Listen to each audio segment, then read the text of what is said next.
오늘 함께 은혜 받을 말씀은 누가복음 15장 말씀입니다. 15장 11절부터 우리 24절까지 좀 깁니다. 제가 좀 빠르게 봉독하겠습니다. 화면을 함께 봐주시면 감사하겠습니다. 또 이르시되 어떤 사람에게 두 아들이 있는데 그 둘째가 아버지에게 말하되 아버지여 재산 중에서 내게 돌아올 분깃을 내게 주소서 하는지라. 아버지가 그 살림을 각각 나눠주었더니 그 며칠이 안 되어 둘째 아들이 재물을 다 모아가지고 먼 나라에 가 거기서 허랑방탕하여 그 재산을 낭비하더니 다 없앤 후 그 나라에 크게 흉년이 들어 그가 비로소 궁핍한지라.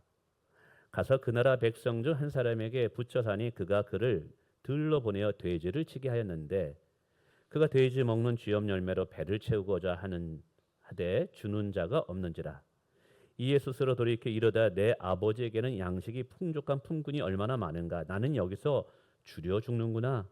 내가 일어나 아버지께 가서 이르기를 아버지 내가 하늘과 아버지께 죄를 지었사오니 지금부터는 아버지의 아들이라 일컬음을 당하지 못하겠나이다. 나를 품꾼의 하나로 보소서 하리라 하고 이에 일어나서 아버지께로 돌아가니라. 아직도 거리가 먼데 아버지가 그를 보고 측은히 여겨 달려가 목을 안고 입을 맞추니 아들이 이르되 아버지 내가 하늘과 아버지께 죄를 지었사오니 지금부터는 아버지의 아들이라 일컬음을 감당하지 못하겠나이다 하니 하나 아버지는 종들에게 이르되 제일 좋은 옷을 내어다가 입히고 손에 가락지를 끼우고 발에 신을 신기라. 그리고 살찐 송아지를 끌어다가 잡으라. 우리가 먹고 즐기자. 이는 내 아들은 죽었다가 다시 살아났으며 내가 잃었다가 다시 얻었노라 하니 그들이 즐거워하더라. 아멘. 우리 옆에 분과 인사하겠습니다. 잘 오셨습니다. 잘 오셨습니다. 예. 오늘 말씀의 제목은 주보에는 용서하고 용납하시는 하나님의 사랑인데 제 말씀을 묵상하다 좀 바꿨어요. 허비하시는 하나님의 사랑이다. 허비라는 단어는 좀 낭비라는 단어와 차별이 됩니다. 낭비라는 단어는 필요 없는 물건을 무절제하게 구입하여서 돈을 쓰는 것, 이제 낭비죠. 그래서 오늘 본문에 나와 있는 둘째 아들은 아버지에게 재산을 물려받아서 그 재산을 도시에 가서 다 낭비하고 탕진했다라고 얘기해요. 반면에 허비라는 단어는 필요한 물건을 구입하기는 하는데 그 가치에 비해서 너무 많은 돈을 지불하는 것을 말한다라고 좀 설명드리고 싶어요. 우리 하나님은 낭비하는 하나님이 아니라 허비하는 하나님이라는 거예요. 사실 이 누가복음에 있는 본문은 1막과 2막으로 구성됩니다. 1막은 둘째 아들이 있었는데 이 아들이 그렇게 효자는 아니에요. 늘 아버지를 떠나고 도시를 이렇게 동경하고 그래서 아버지가 돌아가지도 않았는데 유산을 물려달라고 해가지고 아버지한테 떼를 써서 돈을 이렇게 받아냅니다. 그리고 자기가 하고 싶은 대로 도시에 나가서 허랑방탕하게 돈을 다 써요. 뭐 친구들과 어울리면서 아마 룸사롱도 간 것 같고 뭐 약간 별것을 다 즐기면서 살아요. 돈이 다 떨어지니까 친구들도 다 떠나가죠. 그래서 갈 데가 없으니까 남의 집 머슴으로 들어가는데 가뭄이 생겨가지고 돼지를 치면서 돼지와 함께 돼지 울타리에서 사는 거예요. 야 이러다가는 죽겠구나. 사는 방법이 없을까 생각하다가 아버지께로 다시 돌아가자. 내가 사는 방법은 아버지께로 돌아가자. 그래서 아버지께로 이제 돌아가기 위해서 이제 연습을 많이 합니다. 아버지를 만날 때 뭐라고 이야기할까? 아버지, 내가 아버지께 죄를 범하였으니 용서하시고 나는 아버지의 아들이라고 칭할받을 자격이 없습니다. 그냥 품꾼으로 써주세요. 이제 아버지를 만났을 때 무슨 말을 해야 되니까 이거 연습을 많이 해요. 그래서 이 말을 해야 되겠다고 갔는데 아니나 다를까 동구 밖에서 오는 아들을 보고 이 아버지는 즉시 아들인 걸 안 거예요. 근데 달려가서 아들을 껴안습니다. 이제 아들이 아버지께 준비한 대사를 하려고 했는데 신경도 안 쓰는 거예요. 끌어안고 우는 거예요. 죽었다가 살아났다 우리 아들이. 잃어버렸다가 내가 찾았다. 그러면서 집에서 가장 좋은 옷을 데려다가 입힙니다. 그리고 자기의 반지를 빼가지고 아들의 손가락에 끼워주고요.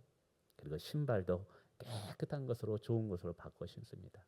너무 즐거워서 가장 이게 아주 좋은 송아지 한 마리를 잡아가지고 온 동네 사람들을 버려서 잔치를 벌이는 이야기가 오늘 1부에 나오는 이야기입니다. 근데 여기서 이야기가 끝나는 것이 아니라 2막이 시작되는데 오늘은 1막만 이제 살펴보는데 2막은 큰아들이 있었는데 이 큰아들이 그 이야기를 밖에서 일하다가 이야기를 들은 거예요. 이게 한마디로 빡친 거예요. 아니, 아버지가 나를 위해서는 잔치 한 번 안 벌였는데 돈 다 쓴 그렇게 탕자 같은 아들한테는 말이야 이렇게 잔치를 벌이니 화가 난 거예요. 그래 삐져가지고 나 잔치집에 안 간다고. 그러니까 아버지가 나와가지고 아들아 왜 그러냐. 나의 모든 재산은 네 것인데 자 우리 같이 가자. 이런 내용입니다. 자 이런 내용에서 오늘은 1막만 이제 살펴보게 됩니다. 우선 12절에 보면 이 둘째 아들이 여기 계신 둘째 아들분 계신가요? 그 둘째 아들보다는 죄송합니다만 이 큰 아들은요 덜 가장 집안에 대한 책임감이 좀 있어요. 근데 이 둘째는 별 신경 안 씁니다. 빨리 아버지를 좀 떠나고 싶은 마음들이 좀 많은 것 같아요. 그래서 이 둘째가 아버지에게 이렇게 요구합니다. 아버지, 내게 재산을 물려주되 내게 돌아온 분깃을 내게 주소서라고 말합니다. 분깃이라는 것은 내가 물려받을 유산 중의 일부분을 말합니다. 일반적으로 유산이라는 것은 아버지가 죽어야지만 물려받을 수 있는 재산이에요. 근데 아버지가 멀쩡하게 살아있는 거예요. 그런데 아버지한테 유산을 달라고 합니다. 이 의미는 사실 아버지께 굉장히 무리한 것이죠. 아버지가 살아있는데 재산을 달라고 하니까 아버지를 죽어 있다고 생각하겠다는 거예요. 그러니까 이 아들의 속마음은 뭐냐면 나는 아버지의 재산은 원하지만 아버지는 싫습니다라는 거예요. 나는 아버지의 관계도 이제 짜증납니다. 아버지의 사랑도 이제 나는 간섭으로 느껴집니다. 그래서 나는 어떻게 해서든지 이제 아버지와 더 이상 관계를 맺고 싶지 않아요. 아버지 나 싫어요. 나 아버지 떠날 거예요. 그런데 아버지의 재산은 원해요. 이거예요. 이 아들이 아버지에게 이것을 요구할 때 이 아버지가 이 의미를 알았을까 몰랐을까? 알았을 거예요. 이것이 과연 무엇을 의미하는지 아버지도 알았을 거예요. 제가 이 본문을 묵상하다가 제가 아버지라면 제 아들이 저에게 이렇게 요구했으면 어땠을까? 몽둥이를 들어다가 한대 때려가지고 쫓겨나게 하든지. 그런데 어쨌든 아들에게 아버지가 죽은 아들로 취급을 받고 있고, 그리고 아버지의 사랑과 아버지에게는 관심이 없고 아버지에게 있는 재산만 원한다. 여러분 자식들 어떻게 생각하시겠어요? 자식 헛키웠겠구나. 근데 이 아버지는 아들을 너무 사랑했어요. 그래서 이 아들의 이야기를 들었을 때 아마 비수와 같이 자기의 가슴이 찔렸을 것 같아요. 참으로 슬펐을 것 같아요. 저는 그러면서 오늘 본문 속에서 이 아들은 왜 이토록 아버지를 떠나려고만 할까라는 것을 생각해 봤어요. 사람들은 어떤 중요한 결정을 할 때 그 내면의 동기를 들여다보면 결국 자기의 행복을 위해서 무언가를 선택하고 결정합니다. 오늘 이 아들도 아버지의 재산을 원하고 그거를 가지고 도시에 나가서 내가 아버지를 떠나서 살고자 했던 것도 사실은 가장 밑바닥에 들어가면 자기의 행복을 위해서였다라는 것이죠. 어쩌면 아버지를 떠나서 자아를 실현하고 자기의 소원들을 이루는 것, 그것이 행복이라고 생각했을지도 모르겠죠. 아버지를 떠나서 저 화려한 도시에 가서 친구들과 한번 마음껏 내가 해보고 싶은 대로 다 해보면서 살아가는 것이 내 인생의 행복이다라고 생각할 수도 있었을 것 같아요. 아버지의 사랑을 받는 것은 이제 귀찮아. 나는 아버지의 사랑을 받으며 사는 것보다는 세상 친구들과 어울리면서 그저 즐기면서 사는 것이 진짜 나에게는 행복을 줄 것 같아. 그래서 이 둘째 아들은 늘 아버지 옆에 있었지만 도시를 동경하고 도시를 바라보면서 마음을 잡지 못하고 살았던 것 같아요. 근데 도시에 나가서 살려고 해도 자아를 실현하려고 하고 자기가 이루려는 삶을 살아보려고 해도 돈이 없으면 안 되는 거거든요. 그러니까 오늘 아버지에게 이 돈만은 내가 받아가야 되겠다. 그래서 돈을 요구하는 것입니다. 보통 고대 근동 문화 속에서 아들이 이렇게 요구하면 아버지는 어떻게 되느냐 하면 이것은 아버지의 명예와 권위를 훼손하는 것이기 때문에 말 그대로 두들겨 패가지고 집에서 내쫓아 버리는 것이 보통 아버지의 모습입니다. 근데 이상하게도 오늘 본문에 나와 있는 아버지는 이런 아들을 뭐라고 표현해야 될까요? 호로자식이라고 표현하는 게 좋을 것 같습니다. 이런 호로자식 같은 놈을 내어쫓지 아니하고 오늘 성경에 보니까 아버지가 그 살림을 각각 나누어 주었다라고 이야기합니다. 근데 여기서 재미있는 것은 살림을 나누어 주었다라는 거예요. 살림이라는 것은 현금이 아니에요. 여러분 고대 유대 사회 속에서 이 살림은 재산은 뭐냐면 결국 땅이었던 거예요. 땅. 여러분 지금처럼 은행에 얼마를 저축해 놓고 주식이 얼마 있고 이게 아닌 거예요. 이 아버지에게 있는 재산이라는 것은 땅밖에 없었던 거예요. 이 호로자식 같은 아들이 아버지가 돌아가지도 않았는데 재산을 달라고 했을 때 그 재산을 주는데 어떻게 재산을 마련했냐면 땅을 팔아서 그 재산을 마련해서 준 거예요. 근데 오늘 우리가 여기서 이 성경을 이해할 때 오늘 우리의 이 시대의 문화와 이 시대 대한민국의 상황 속에서의 땅이라는 의미를 이 유대 사회와 같은 입장으로 보면 안 돼요. 오늘 대한민국에서 땅은 뭐 재산의 증식을 위한 투자 가치죠. 저희 어머님도 시골에서 열심히 일해가지고 땅을 많이 불어나게 했어요. 그러나 또 저희 형님이 의대를 다녔기 때문에 등록금이 많이 비싸니까 아들을 위해서는 얼마든지 땅을 처분합니다. 그러면서 땅을 처분하면서도 그것에 대해서 뭐 그렇게 애착을 하거나 아니야. 좀 아쉽지만 아들을 공부시킬 수만 있다면 뭐 할 수도 있겠다. 근데 유대 사회에서의 땅은요 특별한 의미가 있어요. 이 땅은 하나님께 받은 기업이라고 이야기합니다. 우리의 개념과는 좀 달라요. 그래서 땅은 함부로 매매해서도 안 되는 거예요. 우리는 일반적으로 내가 땅을 소유했다. 땅의 주인이 누구야? 아무개야 라고 이야기하는데 유대 사회 속에서 땅을 소유한 것이 아니라 내가 땅에 속해 있다고 보는 거예요.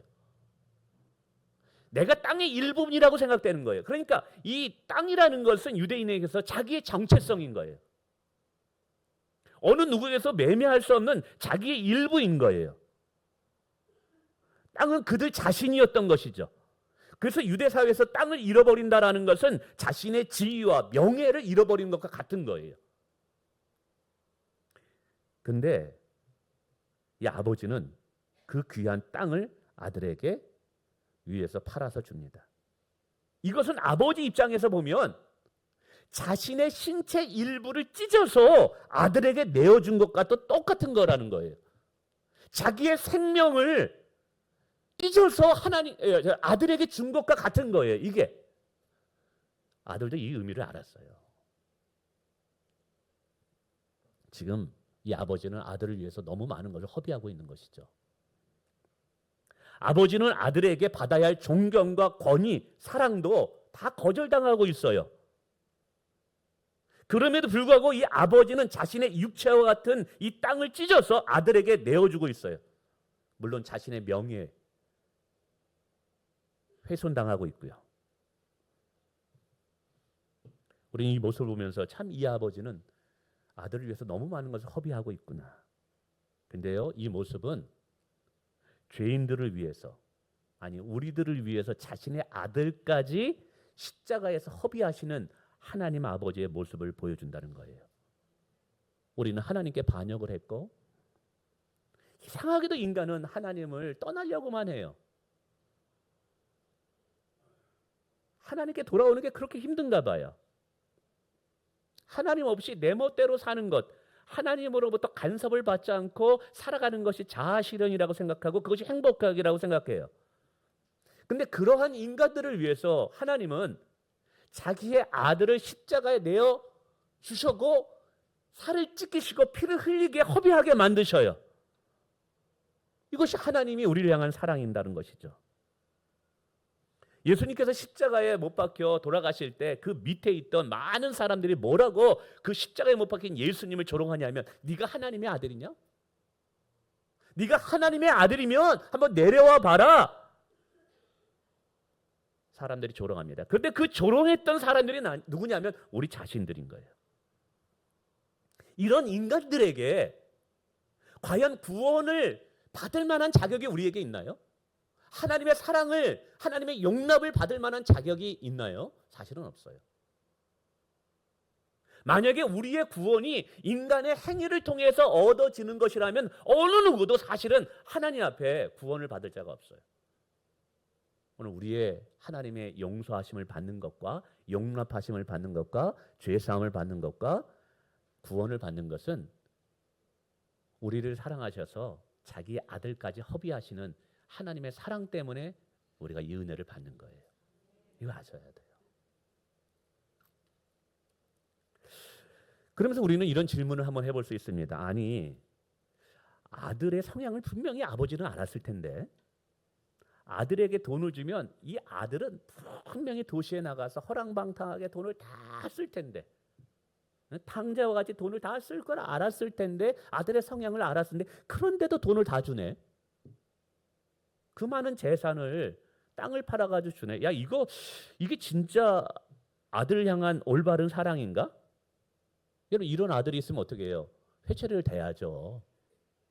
회초리를 대가지고 정신 바짝 차리게 하고 시간 낭비하지 않고 인생 낭비하지 않도록 만들어야죠.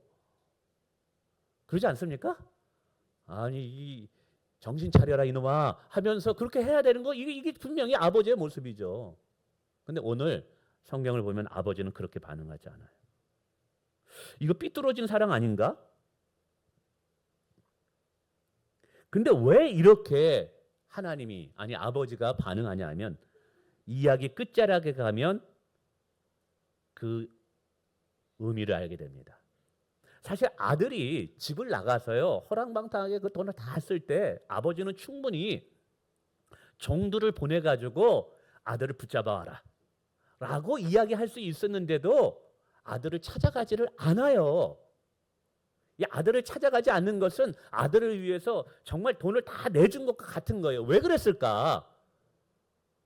아들의 성향을 잘 알았던 거예요. 멱살을 잡고 다시 집으로 끌고 가도 이 아들은 분명히 마음이 본질적으로 바뀌지 않는 한, 심령이 바뀌지 않는 한 다시 아버지를 떠나 도망칠 아들이에요.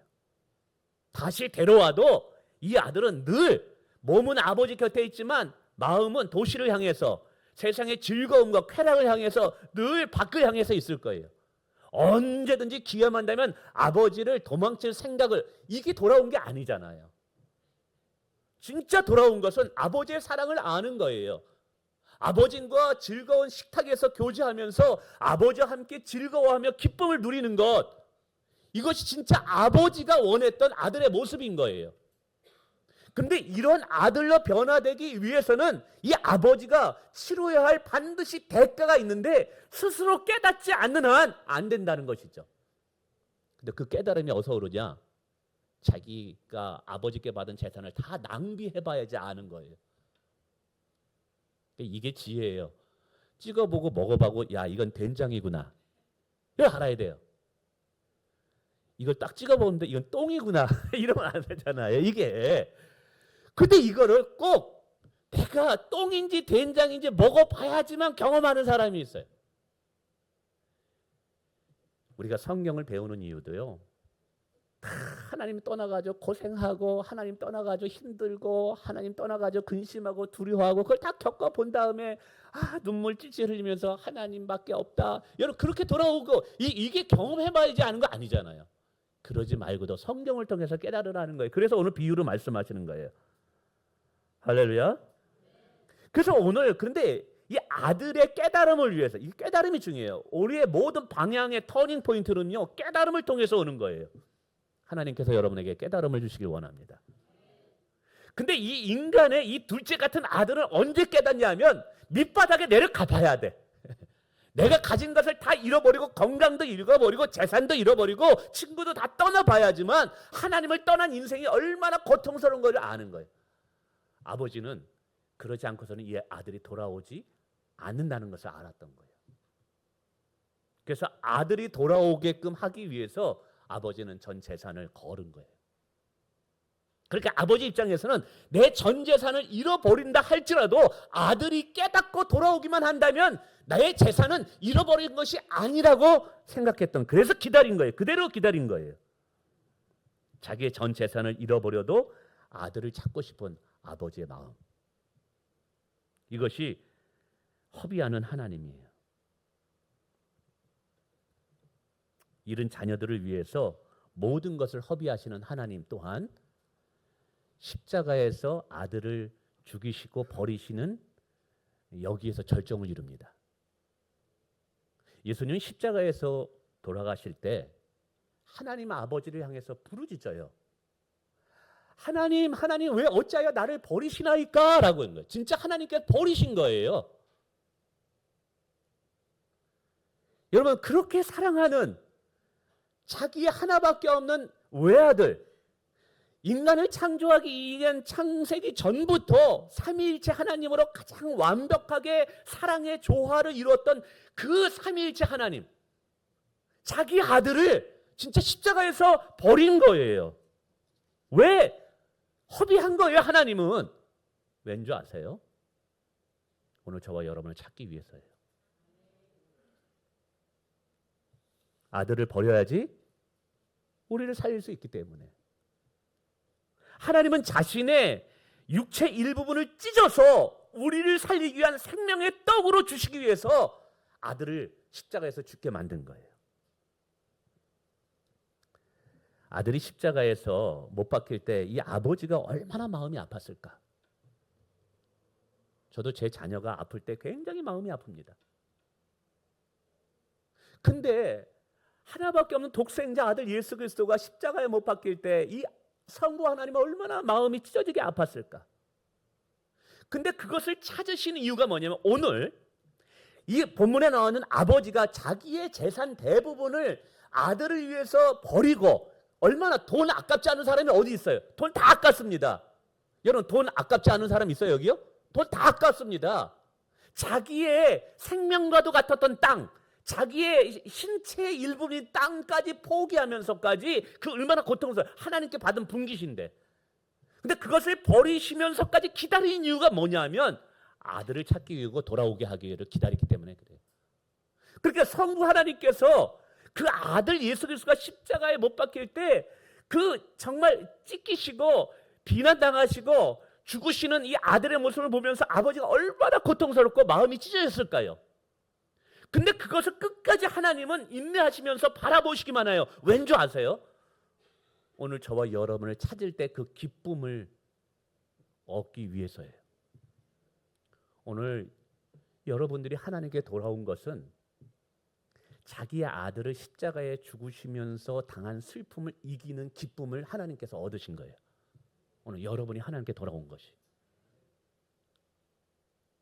여러분, 우리의 정체성은요, 내가 얼마나 많은 돈을 가졌느냐에 의해서 결정되지 않아요. 내가 얼마나 넓은 아파트에 사느냐, 내가 얼마나 좋은 자동차를 끌고 다니느냐에 따라서 나의 정체성과 나의 지위와 신분이 결정되는 게 아니에요. 여러분, 믿는 그리스도인의 지위와 정체성은 하나님의 사랑 안에서 발견될 수 있다는 거예요. 내가 왜 소중합니까? 하나님께 이마한 어마어마한 사랑을 받은 자이기 때문에 내가 소중한 거예요. 할렐루야. 어쨌든 이제 회개하고 아들이 돌아옵니다. 이게 고생을 해봐야지 이제 돌아오는 거죠. 집 떠나니까 집이 그리운 것처럼. 그래서 재산도 잃어버리고 돼지와 함께 살고 뭐 양식을 주는 자가 없어가지고 이렇게 보면 내가 죽게 되었구나. 이게 뭐냐면 하나님을 떠난 자의 결과예요. 우리가 하나님을 떠나면 행복할 것 같죠? 내가 나의 주인이 되어서 내 멋대로 내가 선택하고 내가 결정하고 내 삶의 주인이 내가 되면 굉장히 행복할 것 같죠? 천만의 말씀입니다. 여러분, 우리는 하나님께 피조되었고 하나님이 우리의 창조자가 되었고 그분이 우리의 형상으로 우리를 만드셨기 때문에 우리와 하나님 사이의 관계가 회복되지 않는 한 절대로 여러분 평안과 기쁨과 진정한 내적인 자유함을 누리지 못해요. 예수 믿을 때 가장 좋은 게 뭔지 아세요? 진짜 평안해요. 예수 믿을 때 정말 좋은 게 뭔지 아세요?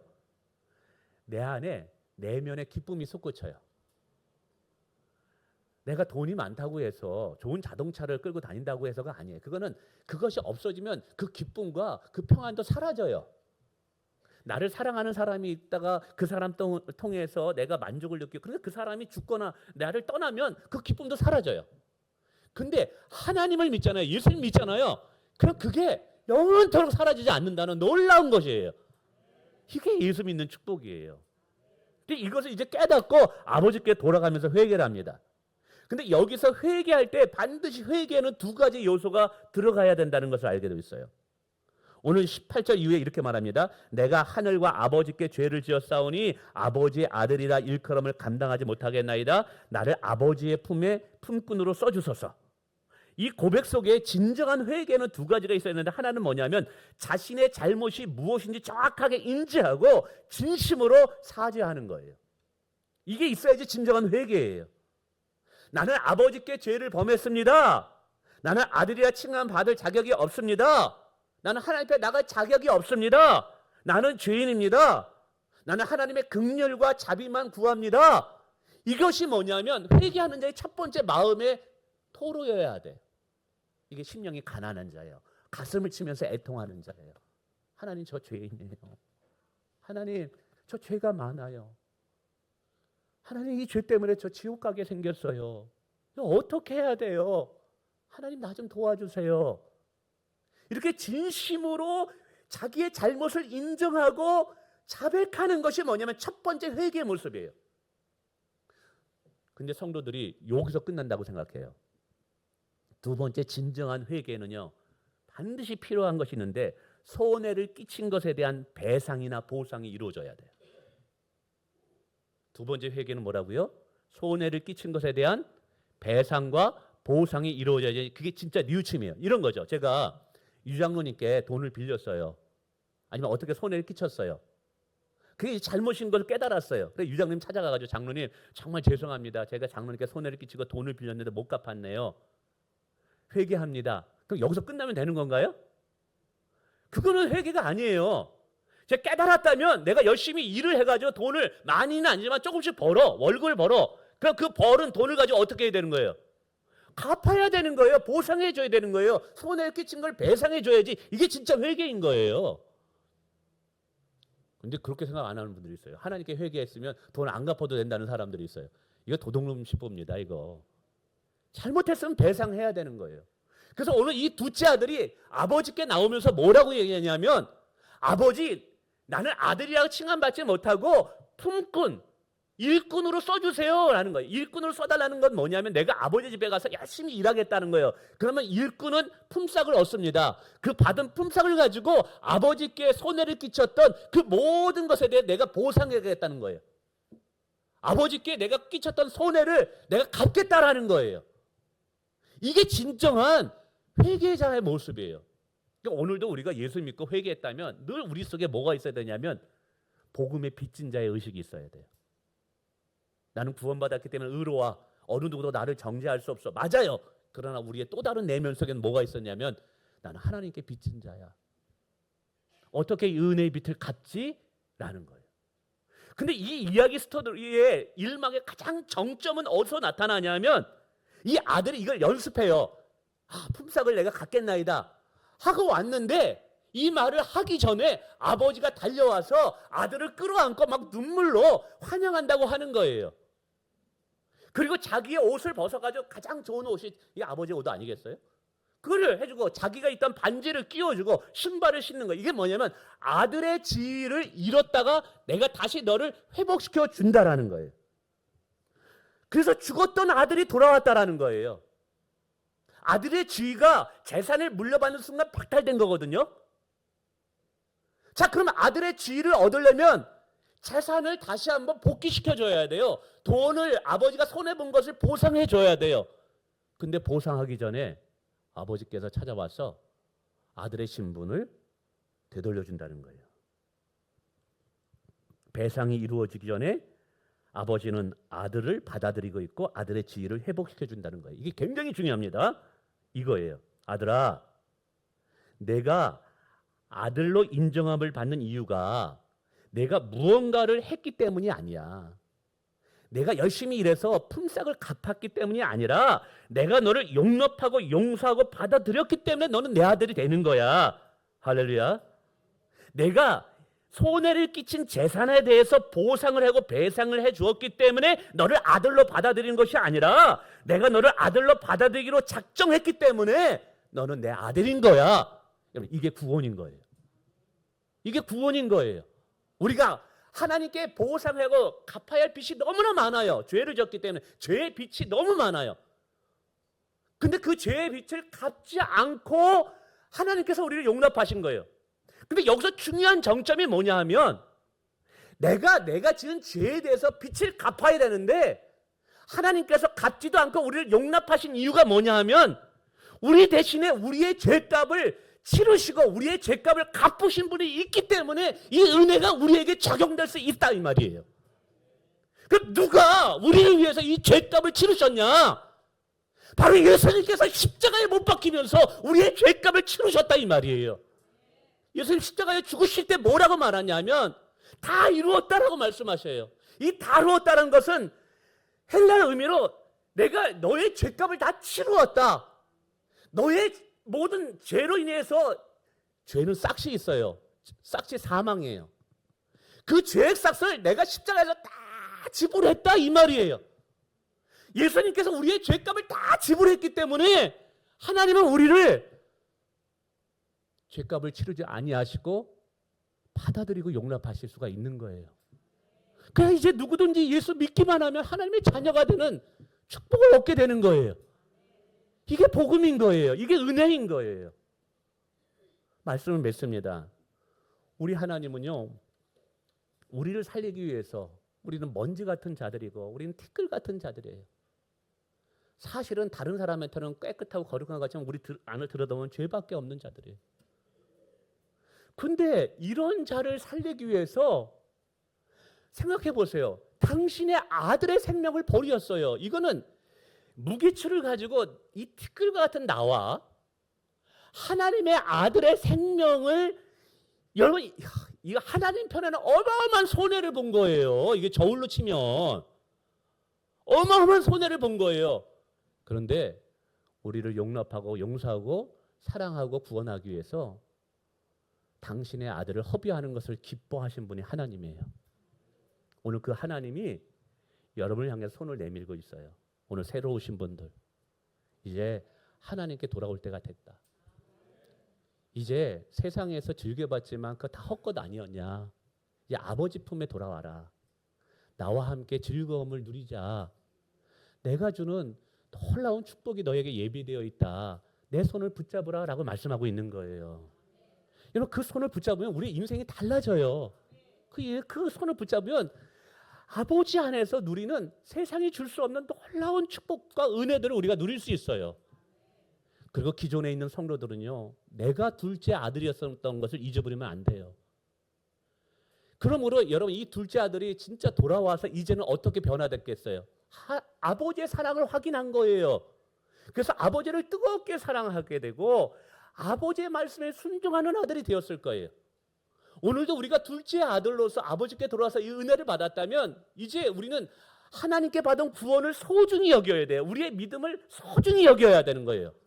그리고 하나님을 사랑해야 되고 하나님이 우리를 사랑한 것처럼 우리의 지체들, 우리의 이웃들, 우리 형제 자매들을 진심을 다해서 사랑해야 되는 거예요.